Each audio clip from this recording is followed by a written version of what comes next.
do it, Bob. We're live. All right, it's time for the Penn State Blitz, the Big Ten Media Days session. We are here in Chicago, and first of all, Greg, can I just say I'm stunned you're not in a bar. We're in Chicago. We're actually covering some Penn State news. That's right. Just a couple 10, 20 feet away are our brothers from Cleveland.com doing their thing, their version of the Ohio State Blitz or whatever they want to call it. But The Zach Smith Show. Yeah, it is now the Zach Smith Show. Productive 2 days. James Franklin, 3 players. Manny Bowen, Trace McSorley, and Nick Scott were here. It's ongoing. Our own Joe Herman is scampering around trying to get shots of FanFest. Yes. There's a luncheon later today. But let's just kind of put a bow on the 2 days, Monday and Tuesday. Yeah. The Penn State presence, kind of what we picked up. A couple of things I think we both kind of agree. Let's start with, it's a story that's not a story, but it could be a story, and it probably will be a story because of the way James Franklin continues to handle it. Manny Bowen, the former Penn State linebacker. I don't know, and I don't know if you probably agree, I don't know that maybe he couldn't be he could be back on the team. Right. He didn't play the last 3 regular season games last year. Didn't play in the bowl game. Was removed from the team along with Irv Charles, but the rumor mill persists that there's a chance he might come back. I believe he has not transferred anywhere else. They have a need, obviously, at linebacker with all they lost with Jason Kabinda and Brandon Smith, guys like that. And a couple people asked James Franklin, you were one of them, about his status, and he could have just shot it down and said he's not on the team. That's it, and let's move along. But James was very kind of coy. He said, as of right now, I want to talk about the guys that are on the roster. He's not on it, and that's it. So, you know, where there's smoke, there's fire. I just think there might be something to it. What do you think? Yeah, he was sitting right really between us here. You can see that table back there beside the door, and he was sitting there for, 50 minutes yesterday. He addressed Manny Bowen at really the start of his roundtable session and then at the end of it. And it's quite clear, Bob, that he could have taken an out if he wanted to and said, no, there's no way he's coming back on the team. He already left the team. He's suspended, violation of team rules, yada, yada, yada. He also could have said the flip side of that, which is, yes, the door is open. And to me, then, the only thing I can take from it, and I don't know where you fall on this, but to me, it's that there have to be clearly some things that may or may not be able to bring him back to the Penn State football program, and I don't think he's accomplished all of those yet. And therefore, they don't know whether he's going to return yet or not. But clearly, I thought it was interesting, the quote, I believe it was, that, we'll announce roster deletion or additions when appropriate. Now may not have just been the appropriate time to announce that, but it does sound like the door is certainly opening. And if you really just take it one step further, let's just look at what maybe could happen. Not that it will happen, but you're talking about a veteran linebacker who kind of knows a couple of the linebacker spots. It would seem to me that in August practices, if he's not on the roster now, he's probably not going to be at the roster during August, but it could be a scenario where maybe the door would be open for him to rejoin the team at some point during the season. You know what I mean? It wouldn't necessarily have to be at the start, but he's certainly a veteran. I'm sure he keeps himself in good shape. He hasn't transferred. So it's definitely something that I think we need to keep an eye on. And James kind of, he kind of opened up the door for people to continue to ask about Manny Bowen at every opportunity by the way he answered the question yesterday. Yes. Another thing I think that is really interesting is, one of the storylines, and James talked about it yesterday, is the resurgence of the offensive line because he's recruited so well. They returned, I think, 5 guys with starting experience. They lose Brendan Mann, but they're deep. They got young guys they really like, and this could really be maybe his best offensive line. It should be, and yet, despite all of that, he continues to kind of talk about the fact that Connor McGovern, who played center last year and played guard in 2016, could head back to guard. And that would probably mean, if that was going to happen, that Michael Mennett would move to center. We talked about it yesterday. I asked him, I said, is this something you're going to continue to look at for this year and in August? He said, yes. So the fact that it's about getting the best 5, but with all these veterans, they don't know who the best 5 is yet. I think that they're going to take a long look at maybe Michael Mennett starting, but maybe not at guard, but at center. We were about 45 minutes from here at the McCormick Place, the wonderful McCormick Place, last year at Big Ten Media Days, and we were having a similar conversation. And you go back and read the quotes. James Franklin said he thought the offensive line was finally going to be a strength, but he didn't know who his best 5 were or was. And the line, and he said it yesterday, I'm not saying anything that he didn't say or that Penn State fans don't know, they disappeared at times in big games, and the run game went right with it. And we're almost at the same spot now, because the one thing he mentioned in answering your question, Bob, not just talking about whether McGovern or Menon will be the center and the other one the guard, but they don't know who the right tackle is going to be yet. Is it Chaz Wright or is it Will Fries?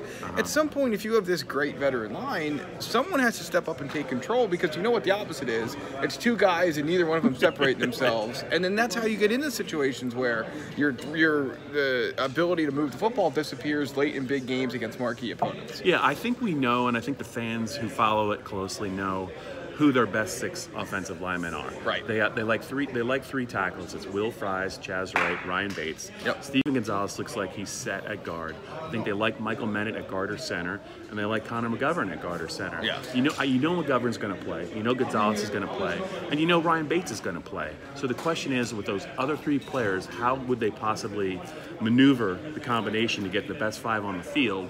And I honestly think it's a huge opportunity for Michael Menon, and I do think that James sounds like he's prepared to pull the trigger on yet another position switch if it plays out the right way in August. Yeah, and he was very clear, too, about the fact that Trace McSorley will have a lot of say in this as well. As well he should. As well he should. One former player I wanted to talk about, because I had a chance to talk to him yesterday, Matt Millen, who is one of the great Penn State defensive players, I think, in their history, well known as a commentator, won 4 Super Bowl rings in the NFL, dealing with a very serious situation. I want to make sure I pronounce the name of the disease right. It's amyloidosis. It's a protein that kind of attacks organs within the body, and it's kind of settled, or it's attacking his heart. Right. Mark Wogenrich, who writes for the Morning Call, did a nice story kind of summarizing what he's dealing with in the spring. He's going to need a heart transplant, but we saw him yesterday because he works for the Big Ten Network. He's down to 225 pounds. He's lost about 50 pounds. He's about 60 years old, but he couldn't be in better spirits. He's really just kind of he's taken it all in stride, and he's just prepared for anything. But I just found it really interesting, his approach. And the reason we bring it up is he still plans on having a full workload in the fall, and he will, if everything goes according to plan, he'll call Penn State's opener against Appalachian State.